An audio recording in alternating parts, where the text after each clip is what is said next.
everybody, and welcome to the Magic Show. As we begin to decompress from last week's festivities, I foster a hell of a cold, and I have a few things on my mind. First, I'm currently planning on attending the StarCityGames $1,500 new standard tournament happening this Saturday, October 21st. That should be a sufficiently large enough tournament to know whether or not this or that deck is viable.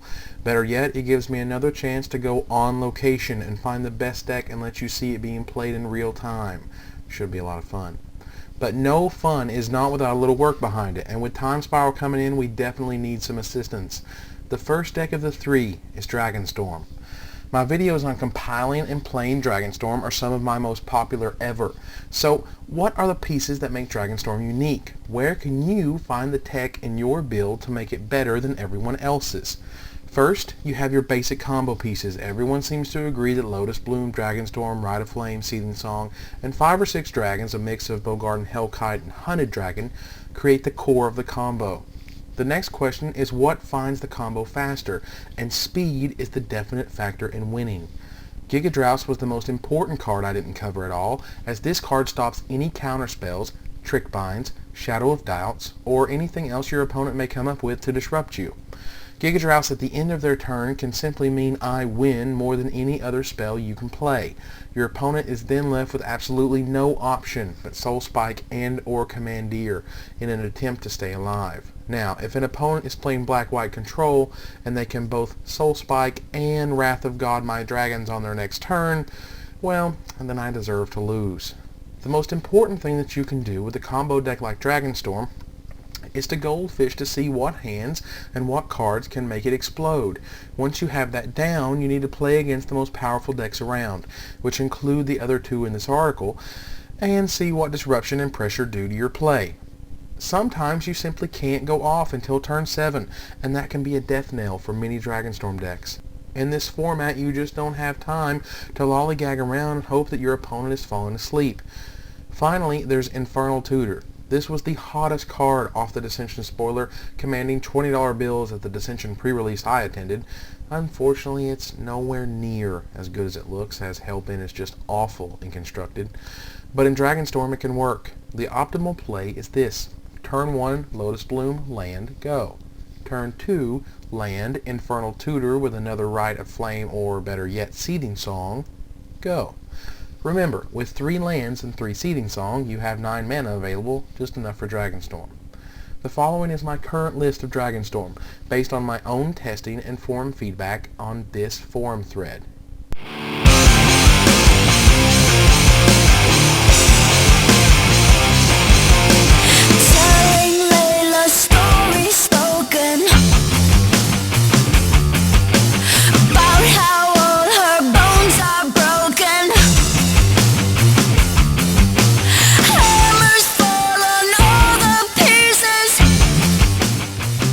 Now this list does not include Infernal Tutor and includes no less than 12 draw spells, if you consider Telling Time a quote-unquote draw spell, of course.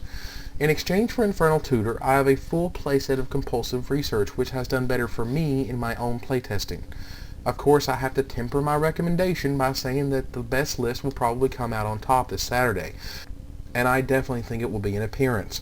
Whether it is Dragonstorm's first in a long lineage of winning, or last in a shameful scrub-out around the 3rd round, is still to be determined. Now, as Flores mentioned, I love me some Rakdos Control. Remember when I said I would take a modified version of this top 4 Ukrainian nationals Rakdos Control to a half-case tournament in Knoxville? Well, I did, and here's the list I used.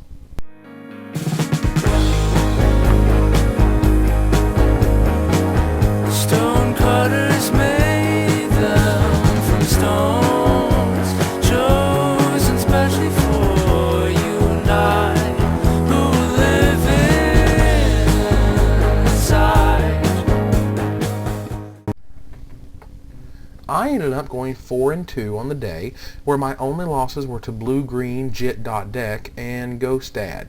Yes, Ben Goodman's own really gives this thing a beating if you can't stop their Paladin Onvex, and Shining Shoal is just ridiculous against this deck. In the 33-person tournament, I went to the top 8, where I faced off against the same Ghostad that has swept me in the Swiss. Definitely not a good feeling to be in. Game 1, I simply drew Cruel Edicts and he had no way to stop them. Captain Tickles, aka Giant Solifuge, finished the job. The second game began with his friend looking at his opener and going, "Aw, skeet," which set the whole store laughing. Unfortunately, he mulliganed into Double Shining Shoal, and since I couldn't kill his Tallow-Wisps, yes, plural, before Paladin, Onvek, and eventually Ghost Dad took over. In the last game, he made a fatal mistake by not attacking with Ghost Council or his 2 Tallow-Wisps, while I was at a precarious 5 life with Dark Confidant under a Pillory of the Sleepless. He passed, I charred him, and then Flames of the Blood Hand finished him off. I then split in the top 4 for 27 delicious packs of Time Spiral. I could have attended a Pro Tour qualifier in Nashville, but considering that I still haven't drafted Time Spiral, I think Rakdos Control was the right choice. Anyway, after the tournament, I began thinking of how badly both the Flames of the Blood Hand and Genju of the Spire's losses would be to this deck. And last week you saw me pimping out Sedge Sliver, something awesome. But a few things made this deck change course.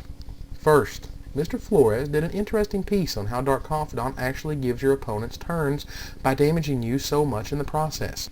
He also notes how it is the most overrated card in Standard, as many players will keep a hand of all lands in Dark Confidant because they're sure that Bob can lead them to victory no matter what, when this isn't always the case. Lastly, he noted how great Shadow Guildmage is in this deck, and after much testing, I'm inclined to agree with him. Sedge Sliver really is a 4-drop most of the time, and the only 4-drop you should be concerning yourself with is Captain Tickles. So with that said, I made a quick switch and the deck began to get better immediately. Out went the Sedge Slivers and in came the Shadow Guildmage. Why was it so much better? Because of the magical 3 toughness that permeates the landscape in Standard right now. For example, taking down an Oran Viper usually consisted of a Volcanic Hammer, or a Cruel Edict, or a Demon Fire. However, with Shadow Guildmage, you can now ping the Viper and use Seal of Fire or Shock to finish him off. This gives you almost twice as many removal options against powerful 3 toughness creatures, such as Call of the Herd Elephant tokens, to kill them with. That's a powerful thing, no doubt. Not to mention it lowers your mana curve, does 1/3 less damage than Sedge Sliver did when you revealed it with Bob, and kills all sorts of 1 toughness creatures, including Birds of Paradise, Llanowar Elves, and of course Bob himself. Here is my current list for Rakdos Control. When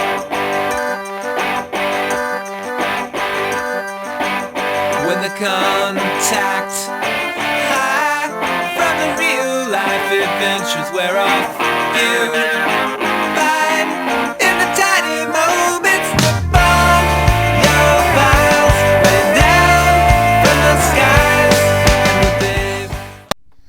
The last deck I'm covering today is Zoo.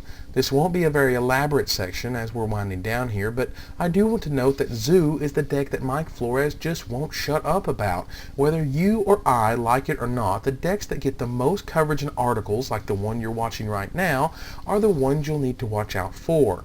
Most people don't design their own decks, and when they hear that something, quote, just loses to Zoo, then they'll look for a good build of it. But where is that damn build? Flores goes on and on about how it just destroys the format, about late night sessions with Billy Moreno and how it's the bee's knees, but no list. So I'll give you one. This is, again, culled from forum posters and my own testing. It is not perfect, but it's a start.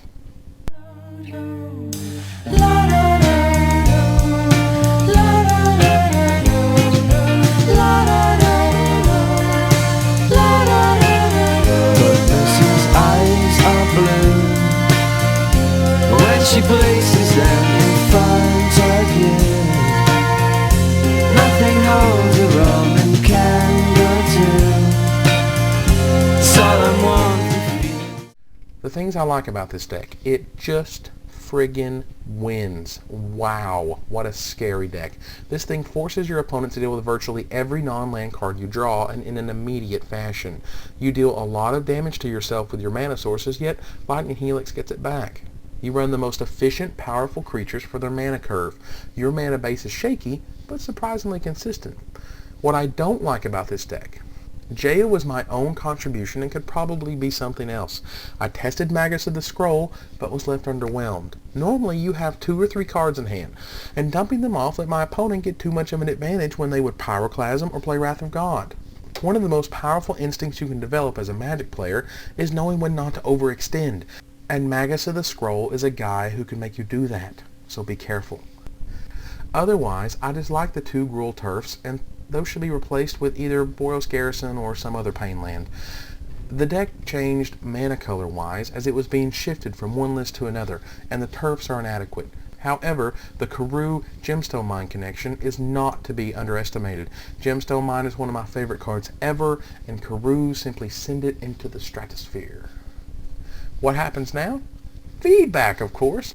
I've not made up my mind on what deck I want to bring, and that keeps things both exciting and interesting for me and you guys watching at home. Were I to decide right now, a full week before the tournament as I write this, then you would have preconceived notions as to what may occur, not to mention it would skew your form feedback. So let's hear it, Magic players. What's being left out? What needs to be put in? And what is the whole world missing? Is it Fireman Angel Control? Is it Teferi in the sideboard of Dragonstorm? Questions everywhere. We'll get some answers in a week, and hopefully those will lead you and I to state championship trophies in less than 2 weeks. It is an exciting time, Magic players, and I hope you enjoy the ride. Thanks for watching.